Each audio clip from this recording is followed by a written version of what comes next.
তোর কি মনে হয় পলাশ, নগেন কাকা আমাদের মুরগি দেবে? একবার বলে দেখতে দোষ কি? অন্তত কম দামে তো পেতে পারি। আমাদের পিকনিকটা এবারে কমসে কম টাকার মধ্যে উদ্ধার হয়ে গেলেই ভালো। সেটাই তো রে, এবারে হাতে টাকা পয়সা একদম জমানো হয়নি। মাঝখানে স্কুলের পরীক্ষা অনুষ্ঠান এসবের জন্য টাকা বেরিয়ে গেছে। কিন্তু এখন এই শীতকালে একটা ছোটখাটো পিকনিক না করলেই নয়। বন্ধুদের মধ্যে পিকনিক যতক্ষণ না হবে ততক্ষণ শীতকাল পড়েছে বলে মনেই হয় না। তা যা বলেছিস রে, তবু একটা বাঁচোয়া। নগেন কাকা আমাদের গ্রামে একটা মুরগির পোল্ট্রি করে তুলেছে। এই তো চলে এসেছি, মনে হচ্ছে নগেন কাকা ওখানেই আছে রে। এই চল চল, ভালোই হলো। একবার তাহলে কথা বলে নেওয়া যাবে একবারে। আরে কি ব্যাপার পলাশ আর ভোলা, হঠাৎ এই শীতের দিনে তোদেরকে দেখলাম যে, কি ব্যাপার? কাকা, তোমার সাথে একটু দরকার ছিল। তোমার কি এখন সময় হবে? আর দরকার ছিল? তোদের যে কি দরকার আমি আন্দাজ করতে পারছি। তাই নাকি কাকা? তুমি বুঝতে পারছো আমাদের কি দরকার? হ্যাঁ, বুঝতে পারছি বই কি। নিশ্চয়ই তোরা কোনো পিকনিক করবি আর তার জন্য আমার কাছ থেকে মুরগি কিনবি, কি ঠিক ধরেছি তো? হ্যাঁ কাকা, তুমি একদম ঠিক বলেছ। সেই কারণেই তোমার কাছে এসেছি। কিন্তু কাকা, এবারে আমাদের বাজেট খুবই কম। হ্যাঁ, তাই জন্য যদি কম দামে একটা মুরগি তোমার কাছ থেকে পেতাম। তোর বাপ কাকারা কোনোদিন এই পোল্ট্রি মুরগির ব্যবসা করেছে? তার মানে? তো তুমি কি বলতে চাইছো? না, এ কারণেই বলছি, যদি তারা ব্যবসা করতো তাহলে তোরা সকালবেলা এসে কম দামি মুরগি আমার কাছে চাইতিস না। আসলে কাকা, আমাদের হাতে এবারে টাকা পয়সা খুব কম, তো তাই জন্যই তোমার কাছে এসেছিলাম। বুঝতে পারছি, কিন্তু একবার মুরগিগুলোর দিকে তাকিয়ে দেখ। ভেবে চিন্তে কথা বলছিস তো আমার কাছে? আমার কাছ থেকে তোরা কম দামি মুরগি কেনা মানে আমার মুরগিগুলোকে আর আমার পরিশ্রমকে অপমান করা। যা বাবা, তোমাকে আবার অপমান করলাম কখন? তোমার কাছে যদি কম দামি মুরগি না থাকে তাহলে তুমি বলে দাও যে নেই, তাহলে তো সমস্যার সমাধান হয়ে যাবে। কিছু কিছু জিনিস বলবার প্রয়োজন হয় না। যদি চোখ কান খোলা রেখে কথা বলতিস তাহলে আমাকে আর বেশি বকতে হতো না। তার মানে তোমার কাছ থেকে আমরা সাহায্য পাবো না, তাই তো? এমন করে বলছিস যেন তোদের সব সম্পত্তি আমার কাছে রেখে দিয়েছিলিস আর এখন ফেরত চাইছিস। যা ভাগ এখান থেকে, তোরা সকালবেলা মাথা খারাপ করাস না। ঠিক আছে কাকা, কথা বাড়ানোর প্রয়োজন নেই, আমরা চলে যাচ্ছি।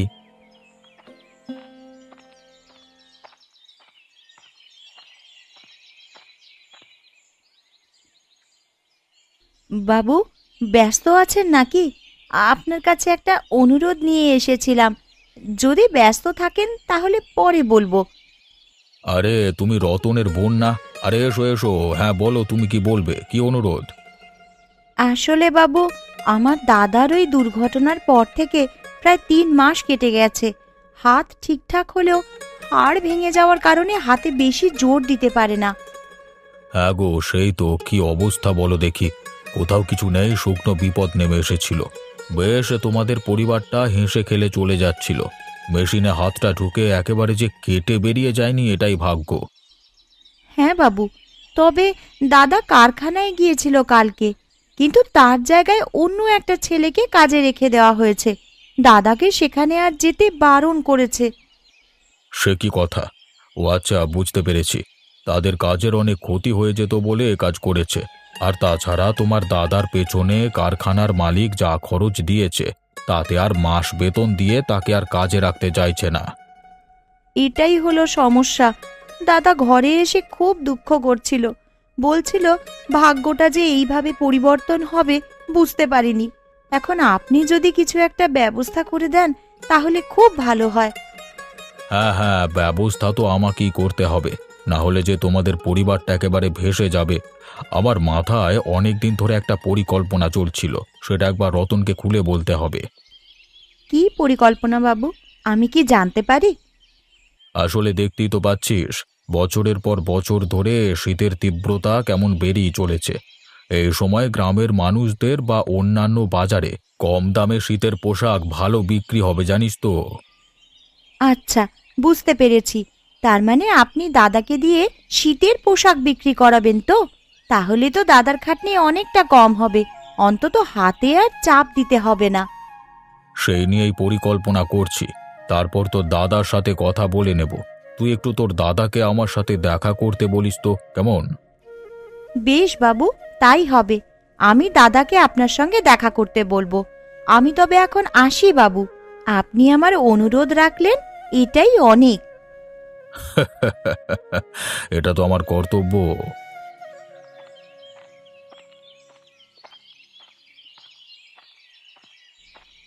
গিন্নি, আরে ও গিন্নি, কোথায় তুমি? ঘর যে একবারে ফাঁকা দেখছি, কোথায় গেলে কোথায়? ষাঁড়ের মতন চিৎকার করো না। আমি তোমার জন্য গরম চা করতে এসেছি। হাত মুখ ধুয়ে বসো, আমি যাচ্ছি।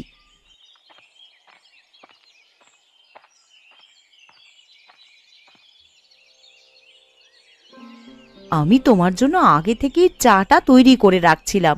বাইরে যা ঠান্ডা পড়েছে, আমি জানতাম তুমি এসেই চায়ের জন্য চিৎকার করবে। আসবার সময় কিছুটা মাংস আনতে পারতে তো, তাহলে তো তোমাকে পকোড়া করে দিতাম, ভালো লাগতো। আরে শোনো শোনো, বলি তাহলে। আসবার সময় আমি মুরগির মাংসের দোকানে গেছিলাম কিছুটা মাংস আনবো বলে। আজকে তো শনিবার, এই গরম গরম মাংস ভাত খেয়ে একদম টানা ঘুম দেওয়া যেত কালকে বেলা পর্যন্ত, কিন্তু সেই দিকে ঝামেলা হয়ে গেল তো। সে কি, মুরগি আনতে গিয়েও ঝামেলা করলে? তো কি ঝামেলা বাঁধলো শুনি? আরে না গো, আমি ঝামেলা করিনি, ব্যাপারটা অন্য ব্যাপার। মনে হচ্ছে এরপর থেকে মুরগির মাংস খাওয়া কয়েক মাস তুলে দিতে হবে। কেন, কি হয়েছে কি? দাম কি বেড়ে গেছে নাকি? দাম বাড়েনি, মুরগিদের মধ্যে কি একটা রোগ দেখা দিচ্ছে, যার কারণে সব মুরগি এক ধার থেকে মরতে শুরু করে দিয়েছে। একেবারে মুরগি বিক্রেতাদের মাথায় হাত পড়ে গেছে। বলো কি গো, আবার রোগ? মনে আছে বহু বছর আগে একবার হয়েছিল? আরে বছরে বছরে চলতেই থাকে এসব, কিন্তু পোলট্রির মালিকেরা কিছু বলতে চায় না, বুঝলে? কারণ যদি এসব কথা বাজারে ওঠে তাহলে তাদের অনেক ক্ষতি হয়ে যাবে, যেমন এবারে তো ক্ষতি আসন্ন গো। তাহলে তো আজকে আনতে পারতে মাংস, দাম তো কম ছিল নিশ্চয়ই। দাম কম থাকলেই বা শরীরে রোগ দেখা দিয়েছে বললাম না, তাহলে ওই রোগাগ্রস্ত মুরগিগুলোকে খেয়ে আমরা কি নিজের রোগ বাঁধাবো নাকি? হ্যাঁ গো, এদিকে যে নগেনদা প্রথম মুরগির পোল্ট্রি করলো, তাহলে তার কি হবে? হ্যাঁ, ক্ষতি তো তার যাবে বটেই, কিন্তু এই ক্ষতিটাকে যদি ঠিকমতো সহ্য করতে না পারে তাহলে তার ব্যবসা শেষ। এখন কি হবে বলো তো গিন্নি? কিভাবে আমি সংসার চালাবো আর কিভাবেই বা নিজে চলবো? আমার সব শেষ হয়ে গেল। একটা উটকো বিপদ এসে আমার সব কিছু কেড়ে নিয়ে চলে গেল। তুমি ও কথা বলো না, সময়ের সাথে সাথে সব কিছু ঠিক হয়ে যাবে, তুমি দেখে নিও। আর কখন কি ঠিক হবে গিন্নি? আমার তো মনে হয় না যে আর কিছু ঠিক হবে। আমার গ্রামে কোনো হোটেলও নেই যে সেখানে থালা ধোবার কাজ করব। মনে হচ্ছে শহরে গিয়ে একটা ধাবায় কাজ নিতে হবে। শোনো, এখন আমাদের দুঃখের দিন। এখন এত তাড়াতাড়ি সিদ্ধান্ত নেওয়া সবকিছু ঠিক হবে না। সমস্ত কিছু ঠিক হতে দাও, ধীরে সুস্থে সিদ্ধান্ত নেওয়া যাবে। আমার যে রাতের ঘুম চলে গেছে গিন্নি, কিছুই যেন ভালো লাগছে না। তোমাকে দেখতে হবে, বোনটাকে দেখতে হবে, নিজেকে খুব খারাপ মনে হচ্ছে। কার কাছে যে সাহায্য চাইবো? কারোর কাছে সাহায্য চাইতে হবে না দাদা, আমি একটা ব্যবস্থা করে দিয়েছি। কি বলছিস রাখি? আমি তো কিছুই বুঝতে পারছি না। ব্যবস্থা করে দিয়েছিস মানে? আমি এই মাত্র অবিনাশ বাবুর সাথে কথা বলে এলাম, উনি তোমার জন্য একটা ব্যবস্থা করবেন বলেছেন। তাই নাকি? তুই সত্যি করে আমার হয়ে কথা বলতে গেছিলিস? তাহলে কি তোমাকে মিথ্যা কথা বলছি নাকি?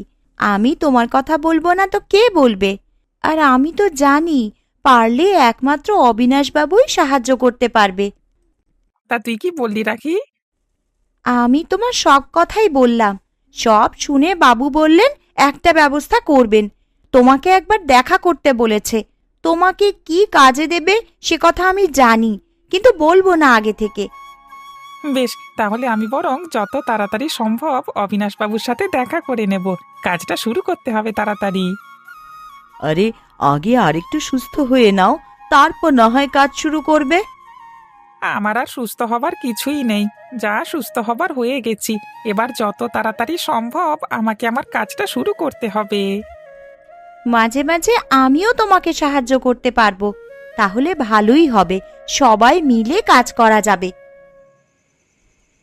নগেন কাকা আমাদের সাথে ব্যবহারটা ভালো করলো। কি আর করবি বল, কাকা কেমন ব্যবহার করবে আমাদের সাথে সেটা তো সম্পূর্ণ তার উপর নির্ভর করছিল। সুযোগ পেয়ে আমাদের সাথে খারাপ ব্যবহার করেছে, এতে তো আর কিছু করবার নেই। মানছি দরকারটা আমার ছিল, তা বলে ওইভাবে আমাদের কথা শোনাতে হবে? আমাদের তো ভালোভাবেই বলতে পারতো যে সেখান থেকে মুরগি দেওয়া যাবে না, তাহলে আমরা চলে আসতাম। সেই হচ্ছে কথা, জীবনে আর নগেন কাকার কাছে কোনো দিন যাব না। আমরা পিকনিক করতে পারি বা না পারি, হাতে টাকা থাকুক বা না থাকুক। না না, আমিও এত সহজে ছেড়ে দেবার ছেলে নই। আমিও ঠিক এর প্রতিশোধ নিয়ে ছাড়ব। যা হোক করে আমি নগেন কাকার পোল্ট্রি ফার্ম থেকে একটা মুরগি নিয়ে পিকনিক করেই ছাড়ব। সে কি রে, তুই কি চুরি করবার কথা ভাবছিস নাকি? হ্যাঁ, সেটাই ভাবছি। তবে আমাদের দলটা ঠিক সম্পূর্ণ হচ্ছে না, একবার রাখিকে কথাটা জানাতে হবে। রাখিকে জানালেই রাখি তোকে বাধা দেবে। রাখি কোনোদিন তোর এই কাজে পাশে দাঁড়াবে না। আরে রাখিকে এসব কথা বলবো কেন? রাখিকে আমি পিকনিক করবার কথা বলবো, তারপর অন্য কথা। যাক না পলাশ, বাদ দে না, যা হয়েছে যেতে দে। এসব ভেবে তো আর লাভ নেই। নগেন কাকার কথা ভাবলে দেখবি শুধু শুধু মনে কষ্ট পাওয়া ছাড়া আর কিছু পাবি না। সেটা হলেও আমি যা হোক করে আমার অপমানের প্রতিশোধটা তুলবই। সময় সবকিছু ঠিক করে দেবে, তুই দেখে নিস। আমরা তো আর খারাপ মনোভাব নিয়ে ওর কাছে যাইনি। নিজের ব্যবহার সবসময় নিজের কাছে। হ্যাঁ তা বটে, কিন্তু আমাদের পিকনিক না করলে হবে না। হাতে টাকা নেই বলে পিকনিক করতে পারবো না, এটা কখনো হতে পারে না। পিকনিক করতেই হবে যে কোনো মূল্যে। ঠিক আছে, আমরা সবাই না হয় পিকনিক করব, কিন্তু তোকে একটা কথা দিতে হবে। তুই নগেন কাকার পোল্ট্রি ফার্ম থেকে কিছুই চুরি করবি না। আচ্ছা নে নে, ও কাজ আমি আর করছি না, মাথা থেকে সম্পূর্ণ বের করে দিলাম।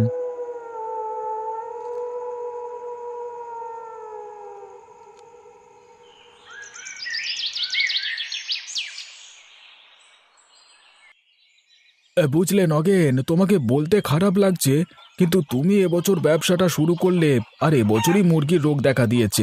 এখন যে কি হবে বোঝা যাচ্ছে না তো। তুমি কি বলতে চাইছো গোপালদা? দেখো, আমি তোমাকে আগে থেকে সাবধান করে দিচ্ছি, যদি কোনো অঘটন ঘটে তোমার এই ফার্মের মুরগিগুলোর সাথে, তাহলে তুমি যেন মন খারাপ করে বসে থেকো না। জানবে সেটা ভাগ্য ছাড়া আর কিছু নয়। আরে সকালবেলা এসে তুমি কি আবুল তাবুল কথা বকছো গোপালদা? ভাগ্য, ভবিতব্য, এসব কি কথা আমাকে শোনাচ্ছ তুমি? তোমার কি মাথা পাগল হয়ে গেছে নাকি? শোনো ভাই, আমি বাজারে শুনে এলাম পোলট্রি মুরগির নাকি রোগ দেখা দিচ্ছে, অনেক মুরগি মারা যাচ্ছে।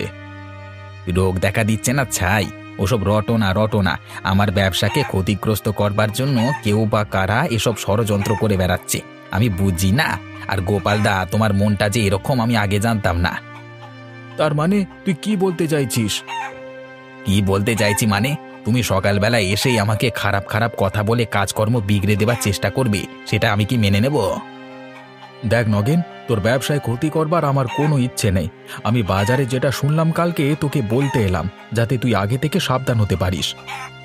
আমাকে সাবধান করতে হবে না। বাপরে বাপ, নিজের চেষ্টায় একটা ব্যবসা দাঁড় করালাম, আর দেখো চারিধারে লোক কেমন আমার পেছনে লাগতে শুরু করে দিয়েছে। তোর একটু বেশি বাড়াবাড়ি হয়ে যাচ্ছে। সত্যি আমি যে কি করতে এখানে এলাম বুঝতে পারছি না। না এলেই মনে হয় ভালো হতো। যা যা, তুই তোর কাজ করগে যা, আমি আমার কাজে যাই। আরে যাও যাও, কে ফালতু ফালতু জ্ঞান দিতে আসতে বলেছিল তোমাকে? যত সব। না না, এদের হাত থেকে দেখছি আমার ব্যবসাকে বাঁচিয়ে রাখতে হবে, না হলে অসুবিধা আছে।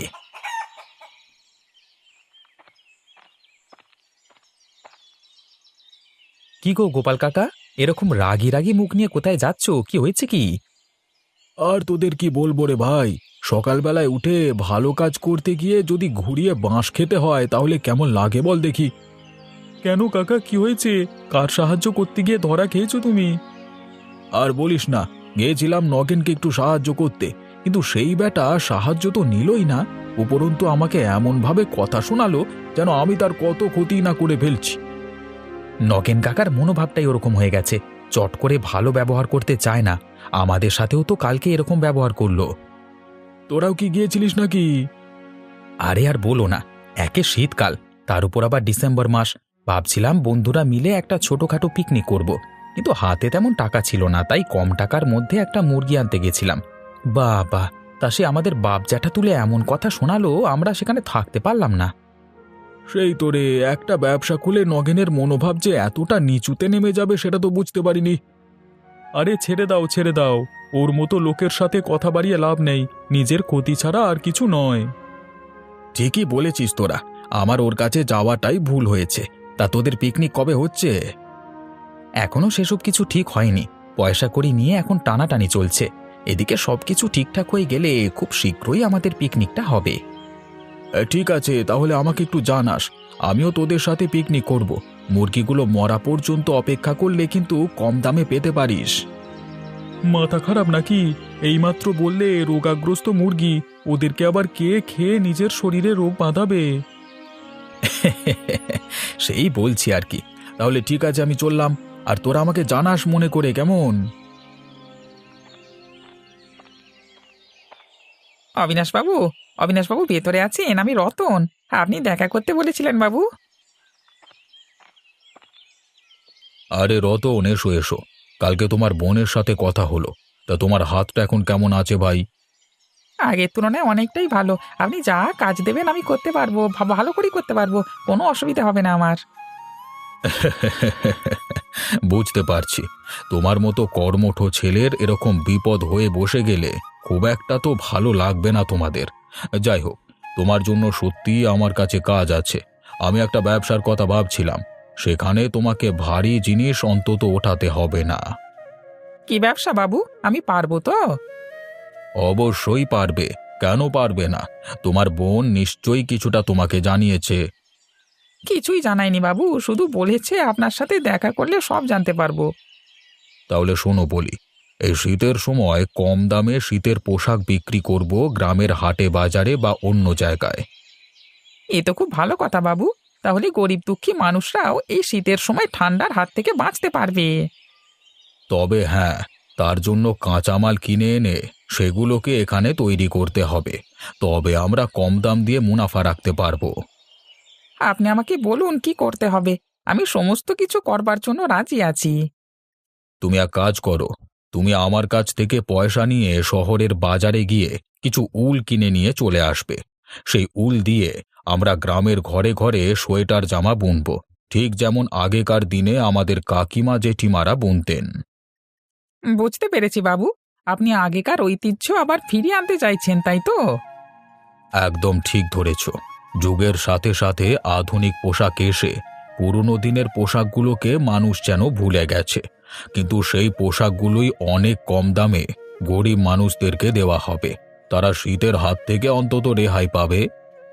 ঠিক আছে বাবু, তাহলে শুভ কাজে আর দেরি করে লাভ নেই। আপনি একটা ভালো পরিকল্পনা করেছেন। যত তাড়াতাড়ি সম্ভব আমাদের কাজটাকে শুরু করতে হবে।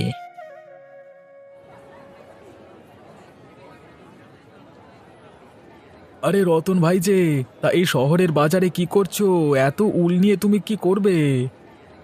এই যে গোপাল দাদা, অবিনাশবাবুর সহায়তায় আমাদের গ্রামে একটা নতুন ব্যবসা শুরু করতে চলেছি। চিন্তা নেই, তোমার ঘরেও কাজ যাবে লতা বৌদির কাছে। তাই নাকি? তাহলে তো ভালো উদ্যোগ। তা কি উল দিয়ে শীতের পোশাক তৈরি করা হবে নাকি? হ্যাঁ, হ্যাঁ দাদা, একদম সেই পুরনো যুগের মতো। আর সেই পোশাক খুব কম খরচে বাইরের বাজারে বিক্রি করা হবে। তাতে সকলে এই পোশাক খুবই কম টাকায় কিনতে পারবে। বাহ, সকলের জন্য অবিনাশবাবু ভাবছেন, এটাই খুব ভালো লাগছে। কিন্তু এদিকের বাজারে কি শুনছি বলো তো, মুরগির নাকি কি ধরনের রোগ হয়েছে, এটা কি সত্যি? হ্যাঁ ভাই রতন, তুমি ঠিকই শুনেছ। আমিও কাল থেকে ব্যাপারটা শুনে আসছি। মুরগিদের রোগ করে নাকি অনেক মুরগি মারা যাচ্ছে। তার জন্য মুরগিগুলোর দাম কমে যাবে আস্তে আস্তে। এবার দেখো না, সব পোল্ট্রি ফার্মের মালিকদের মাথায় হাত পড়বে। সে কি কথা? তাহলে তো আমাদের নগেন দাদার খুব ক্ষতি হয়ে যাবে। সে হলে আর কি করা যাবে? আমি তো নগেনকে সাবধান করতে গিয়েছিলাম, কিন্তু নগেন তো আমার কথা শুনলই না, আমাকে অপমান করে তাড়িয়ে দিল। তাই নাকি? তাহলে আর কি করবে বলো, মানুষের ভালো আজকাল করতে নেই। যাক, বাদ দাও। তুমি তোমার ব্যবসাটা শুরু করো। যত তাড়াতাড়ি শুরু করবে আমাদের মঙ্গল। আমাদের গিন্নিরাও তাহলে কাজ করতে পারবে।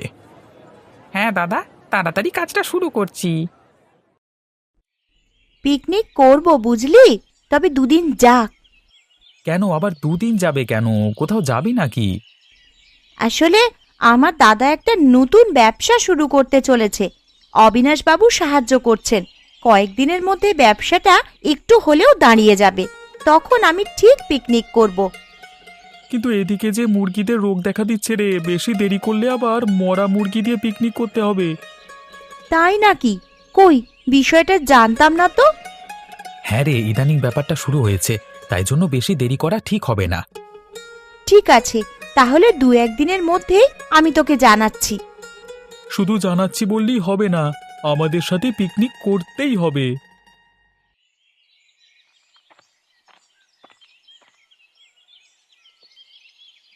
বাবু, বাবু আমাকে দয়া করে সাহায্য করুন, বাবু দয়া করে আমাকে সাহায্য করুন। আরে কি হলো নগেন, তুই এভাবে দৌড়ে এলি কেন? বাবু, আজকে সকাল থেকে উঠে দেখি আমার পোল্ট্রি ফার্মের অনেক কটা মুরগি মারা গেছে। এখন কি হবে বাবু? আমি যে অতগুলো টাকা এই ব্যবসায় লাগিয়েছিলাম সব জলে চলে যাবে বাবু। তোকে তো কালকে গোপাল দাদা বলতে গেছিল, কিন্তু তুই তো গোপাল দাদার কথা শুনিসনি। আমি বুঝতে পারিনি রতন, আমি ভেবেছিলাম হয়তো গোপালদা আমার উপর হিংসে করে এসব ভয় দেখানোর কথা বলছে, কিন্তু এখন দেখছি এটাই সত্যি। কিন্তু মুরগিগুলো রোগ দেখা দিয়েছে যখন, তখন তো আর কিছু করা যাবে না। মনে হয় একে একে সব কটা মুরগি মারা যাবে। তবে হ্যাঁ, একটা উপায় আছে, সেটা করা যেতে পারে। কি উপায় বাবু, আমাকে তাড়াতাড়ি বলুন। বাকি যে মুরগিগুলো আছে সেগুলো দিয়ে যদি একটা গ্রামে ভোজ খাওয়ানো যেত, তাহলে খুবই ভালো হতো। শুধু শুধু সময় নষ্ট হতো না, আমি পয়সা দিয়ে কিনে নিতাম। কিন্তু বাবু, মুরগির রোগের কথা সবাই জানে, সবাই কি আর খেতে আসবে? এটাই হচ্ছে কথা, সবার মনোভাব জানা তো আমার পক্ষে সম্ভব নয়। না হে নগেন, রতন ঠিকই বলেছে, এই মরা মুরগির পিকনিক না করাই ভালো, সকলে খারাপ ভাববে। আমার সব গেল, আমার সমস্ত টাকা জলে গেল।